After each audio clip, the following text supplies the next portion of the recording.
"You're in my seat," she declared, her voice cutting through the airplane cabin like a blade. The words sliced through the usual boarding chaos of Flight 1281, causing nearby passengers to freeze mid-step. Have you ever watched someone get steamrolled by a bully and felt that sick, helpless feeling in your gut? That moment when you witness raw entitlement colliding with quiet dignity, and you know something's about to go terribly wrong? Gate C-17 at Charlotte Douglas International Airport buzzed with the familiar symphony of modern air travel. Overhead speakers crackled with boarding announcements for distant destinations. Rolling suitcases clicked in a regular rhythm across polished concourse floors. The usual controlled chaos that defines any major airport on a Tuesday afternoon in October. But inside the narrow aisle of the Airbus A320, all that background noise seemed to fade away. The woman making the demand stood there like a corporate warrior, ready for battle. Eleanor Albright's sharp charcoal business suit screamed executive importance. Her designer briefcase, perfectly manicured nails, and the way she clutched that boarding pass like a weapon. Everything about her radiated the kind of self-assured aggression that gets things done in boardrooms. Sitting quietly in seat 22A was a man who couldn't have been more different. Marcus, Gunny, Rivas wore simple civilian clothes that had seen better days. Well-worn jeans, a plain dark polo shirt, and a faded baseball cap with no insignia. His weathered hands rested calmly on his knees.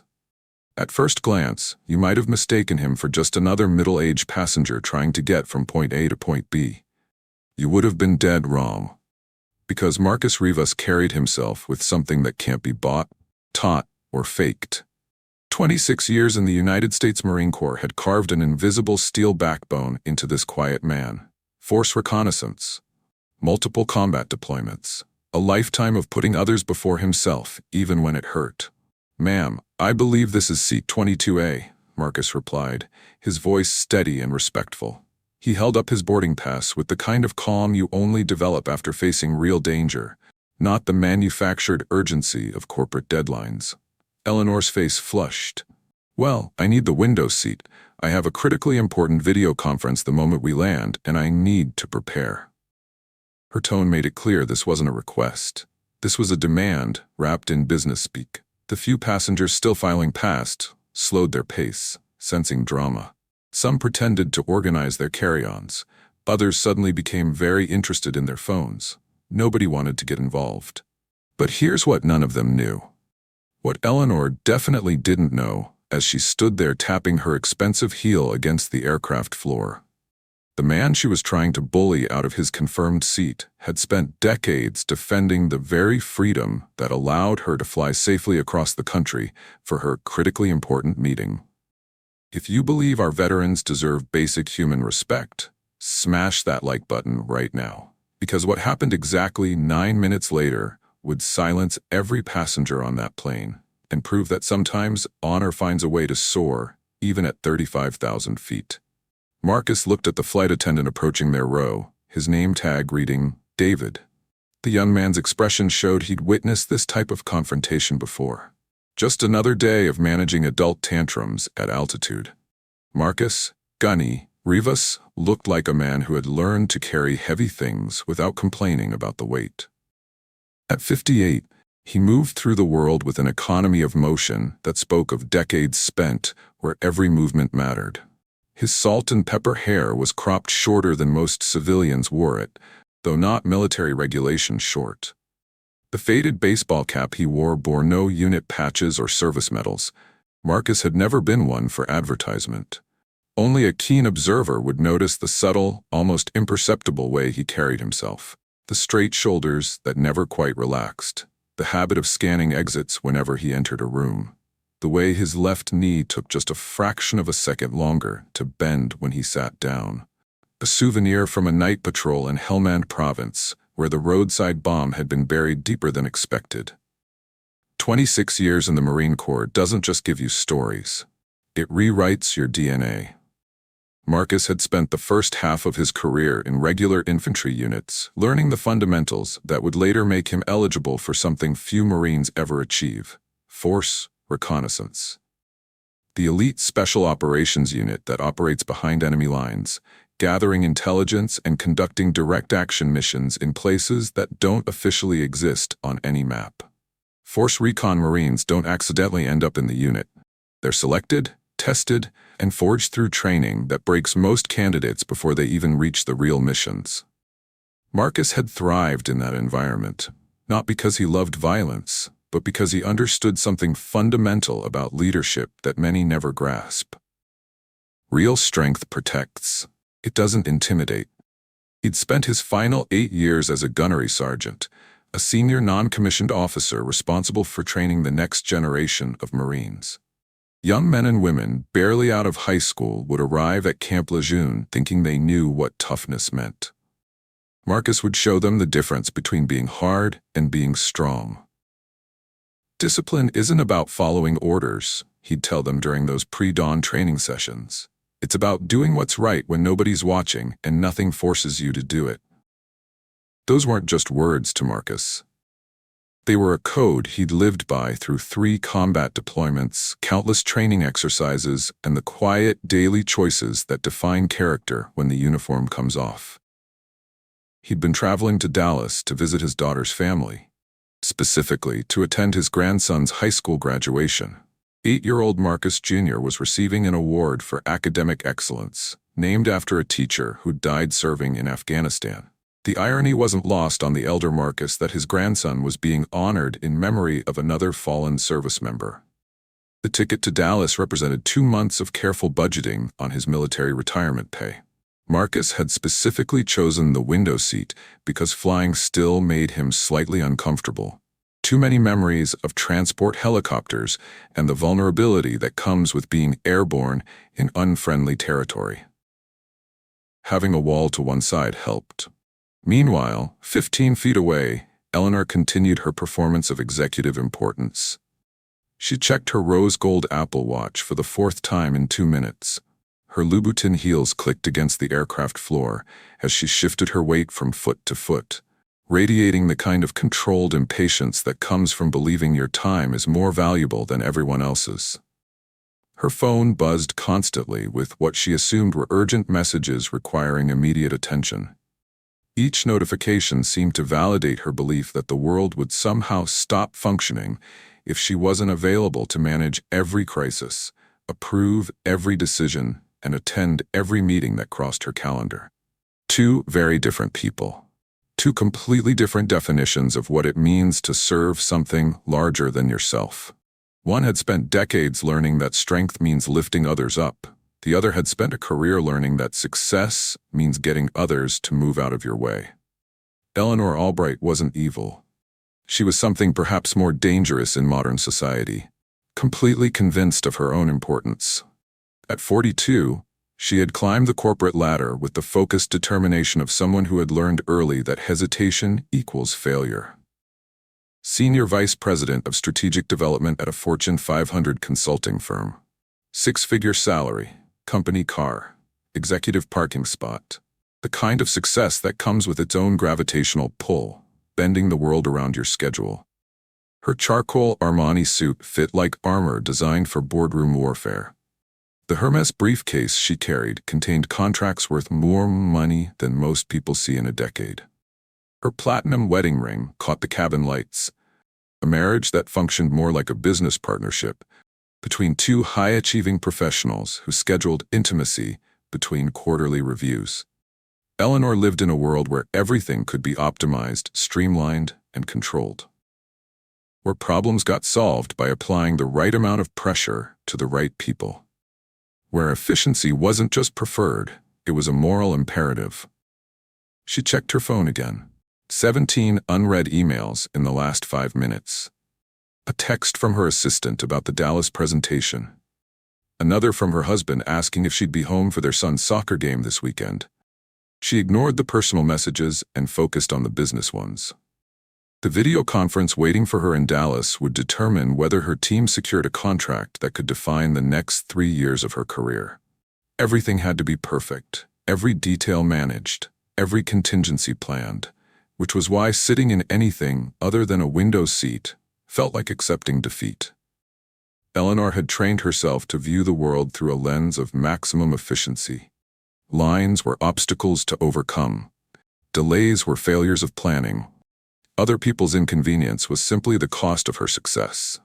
She'd learned to ask for exactly what she needed and expect to receive it, because that's how business worked. Her foot continued its rhythmic tapping against the aircraft floor. The sound echoed her internal clock, always counting down to the next deadline, the next meeting, the next crisis that required her immediate attention.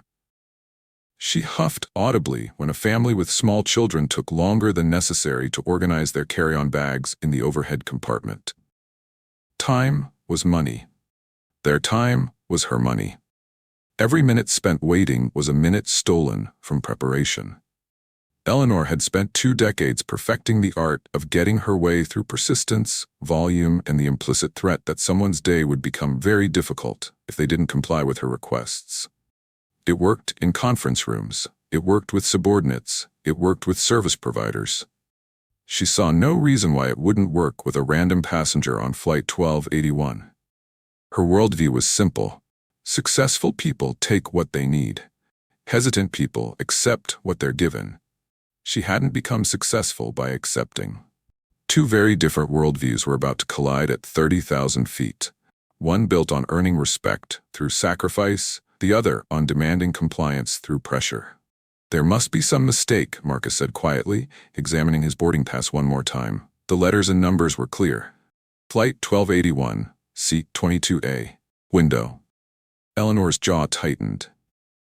"Look, I don't have time for mistakes. I specifically requested a window seat when I booked this flight.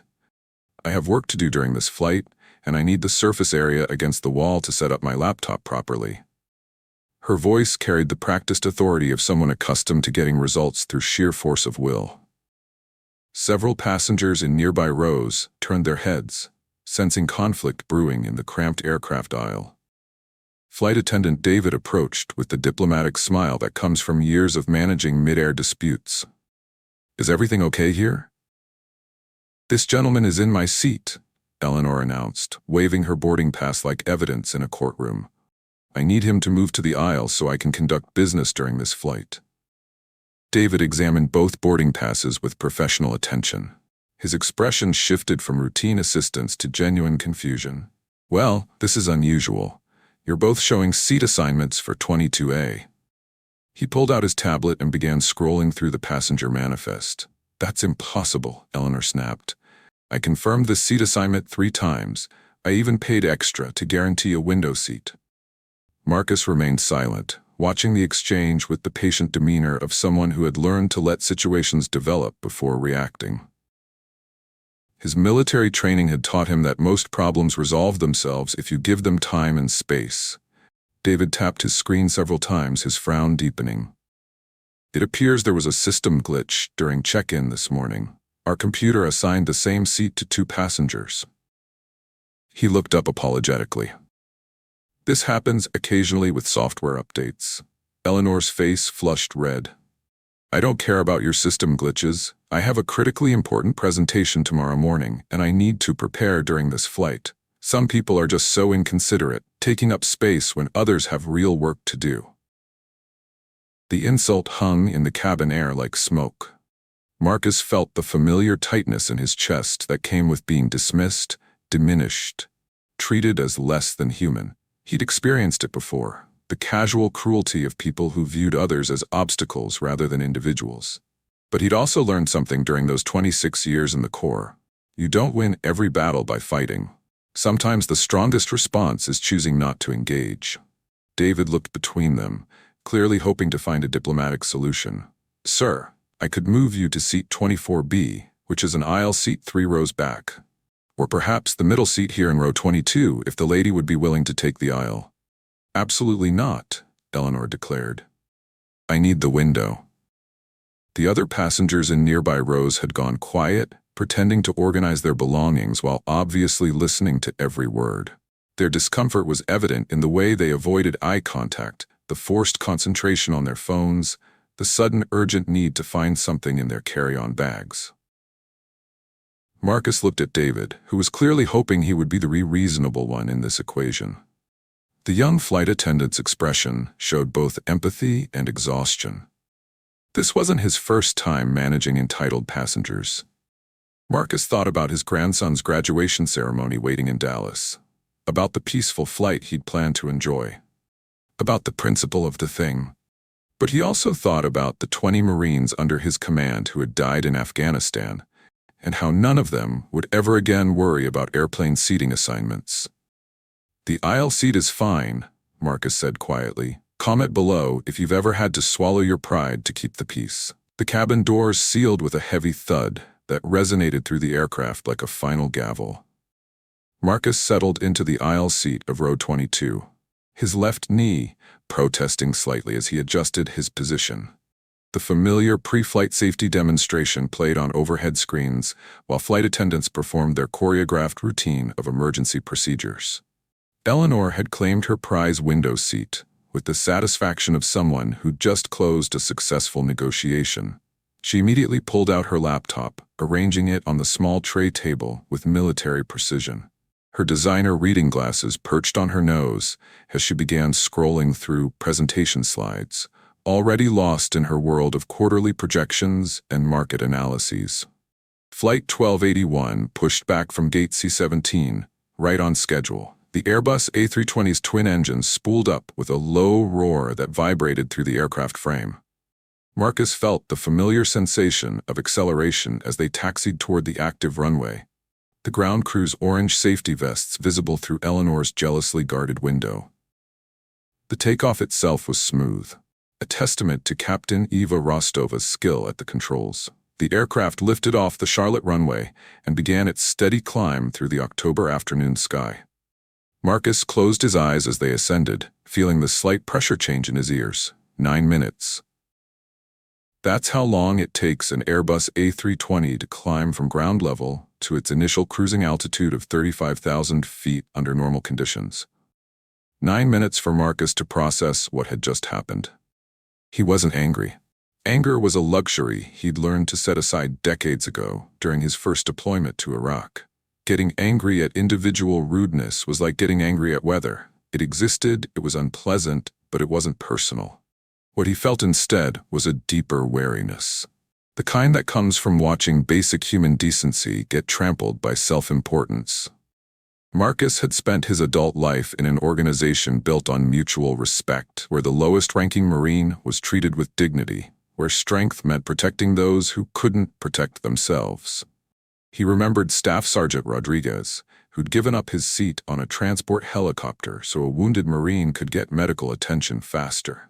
Corporal Williams, who'd carried an injured Afghan interpreter 15 miles through hostile territory because leaving him behind wasn't an option. Captain Hayes, who'd shared his own combat rations with hungry local children even when their own supplies were running low. Those memories weren't about heroism. They were about baseline human decency elevated to an art form. Meanwhile, 2 rows forward, David was having a quiet conversation with the lead flight attendant, Rebecca. He explained the seating situation, noting how the gentleman had graciously given up his confirmed window seat without argument. "Military?" Rebecca asked, recognizing something in David's description. "Possibly. The way he carried himself, how he handled the conflict. Very calm, very disciplined." Rebecca nodded. She'd worked commercial aviation for 12 years and had developed an eye for spotting current or former military passengers. There was something unmistakable about the way they moved through the world. Alert but not anxious, respectful but not submissive. Flight 1281 continued its climb through wispy cloud formations. The aircraft's communication systems hummed quietly as the flight crew went through their standard post-takeoff procedures. 8 minutes into the climb, Rebecca made her way to the cockpit with a brief update for the captain. Standard protocol in commercial aviation includes noting any special passengers in the manifest. Unaccompanied minors, passengers requiring assistance, and military personnel traveling on orders.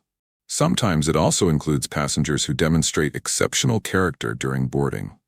But 35,000 feet above ground, something remarkable was about to happen that would transform this routine flight into something none of these passengers would ever forget. The familiar chime sounded throughout the cabin as Flight 1281 reached its cruising altitude. The seatbelt sign blinked off, followed immediately by the captain's voice crackling through the aircraft's PA system. "Good afternoon, ladies and gentlemen. This is your captain, Eva Rostova, speaking from the flight deck." Her voice carried the clarity that comes from thousands of hours at the controls of sophisticated aircraft. Professional, measured, with just a trace of an accent that hinted at Eastern European origins. "We've reached our cruising altitude of 35,000 feet and are currently maintaining an airspeed of 520 miles per hour. Weather conditions ahead look excellent with clear skies and light winds. We're expecting a smooth flight into Dallas-Fort Worth this afternoon, with an on-time arrival at Gate B15. Passengers settled into their seats, reaching for books, tablets, and laptops. The standard flight announcements always had a lulling effect. Familiar words that signaled the boring, safe middle portion of air travel where nothing significant ever happened. "Flight attendants, you're free to begin cabin service." Eleanor had already returned to her presentation slides, satisfied that her window seat victory had put her day back on track. She barely registered the captain's words, focused instead on quarterly revenue projections that needed her immediate attention. Captain Rostova's tone shifted subtly, becoming warmer and more personal. "Before we begin our service today, I'd like to take a moment for a special acknowledgement. We have the distinct honor of carrying a distinguished guest on Flight 1281 today." Heads began turning throughout the cabin. Passengers looked up from their devices, curiosity replacing the typical mid-flight indifference. "Please join me in recognizing United States Marine Gunnery Sergeant Marcus Rivas, retired, who dedicated 26 years of distinguished service to our country, including multiple combat deployments and service with Marine Force Reconnaissance." A wave of surprised murmurs rippled through the aircraft. Passengers craned their necks, searching for the honored guest among their fellow travelers. The casual anonymity of air travel had suddenly been shattered by this unexpected moment of recognition. Eleanor looked up from her laptop, confusion evident on her face. The name sounded familiar, but she couldn't immediately place why. Marcus himself seemed stunned. He'd never requested special recognition, never mentioned his military service during booking. His weathered hands gripped the armrest slightly as dozens of eyes began searching the cabin. Captain Eva Rostova understood military service from personal experience. Before transitioning to commercial aviation 8 years ago, she'd spent 12 years as an Air Force fighter pilot, flying F-16s in operations across 3 continents. The precision required to land a $30 million aircraft on a carrier deck in rough seas had prepared her well for the demands of commercial flight operations. But more than technical skill, her military background had instilled something else, an unshakable respect for fellow service members, especially those who'd carried the burden of ground combat. The cabin had grown unusually quiet. Even the constant hum of conversation in electronic devices seemed muted. The cockpit door opened with a soft mechanical click that somehow carried through the hushed aircraft.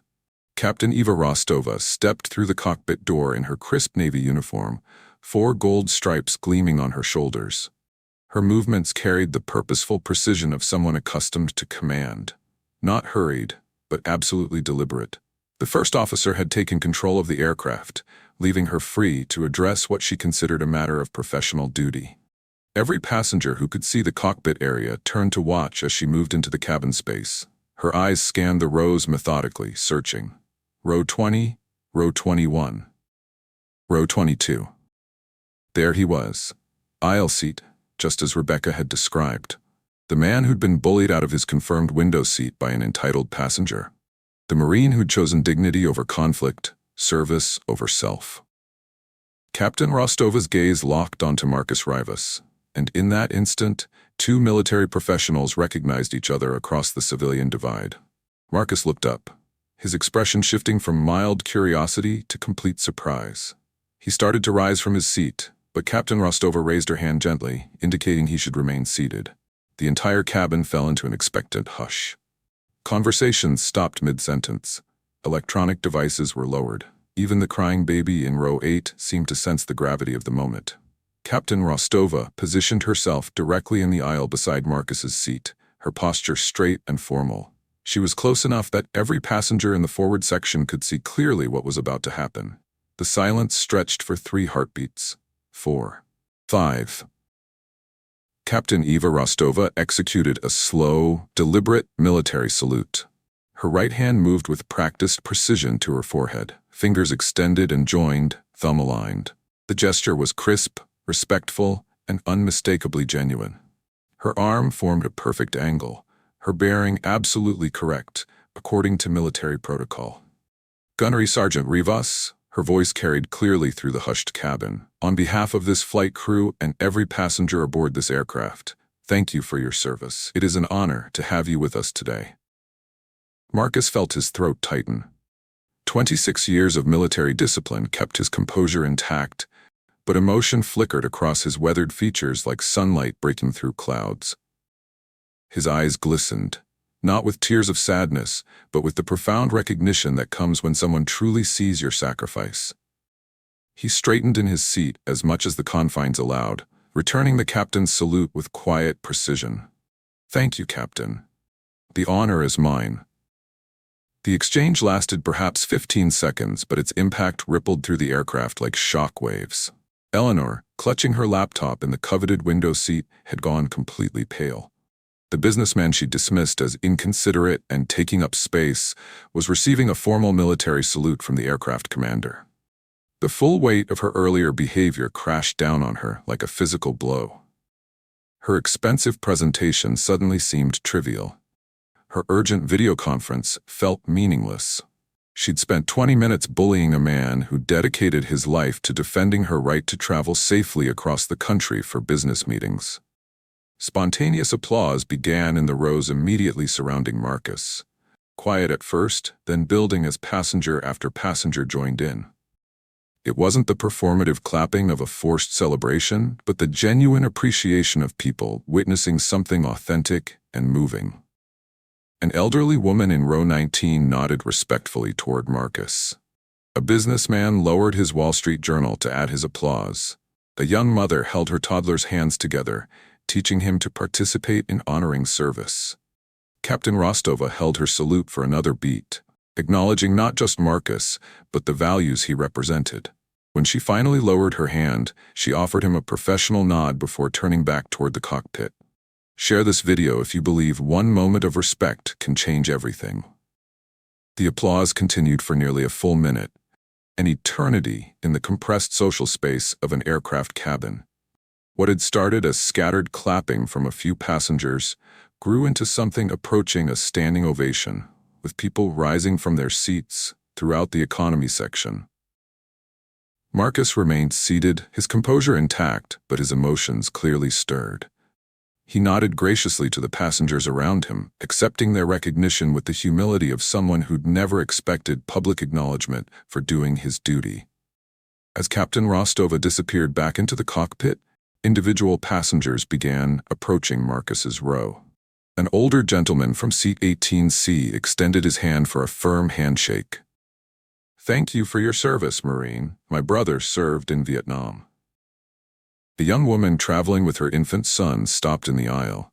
"I want my son to grow up knowing there are people like you in the world," she said simply, adjusting the baby in her arms. One by one, passengers who had witnessed Eleanor's earlier dismissive treatment made their way over to offer personal thanks. No one mentioned the seating dispute directly, but their intentions were clear. They were correcting an injustice through individual acts of respect. David, the flight attendant who had originally mediated the conflict, caught Marcus's eye and offered a small, knowing nod. His expression conveyed both apology for the earlier situation and satisfaction that recognition had finally come. Eleanor remained frozen in the window seat, her laptop screen reflecting her pale complexion. She'd become completely invisible in her coveted spot. Not one passenger looked her way or acknowledged her presence. The contrast was stark and intentional. She stared out the window at the cloud formations below, but her mind was replaying every word of her earlier demands. Some people are just so inconsiderate, taking up space. The phrase echoed in her memory like an accusation. Her video conference suddenly seemed less urgent, the quarterly projections less important. She closed her laptop and spent the remainder of the flight in contemplative silence. The atmosphere in the cabin had fundamentally shifted. Conversations became warmer, more considerate.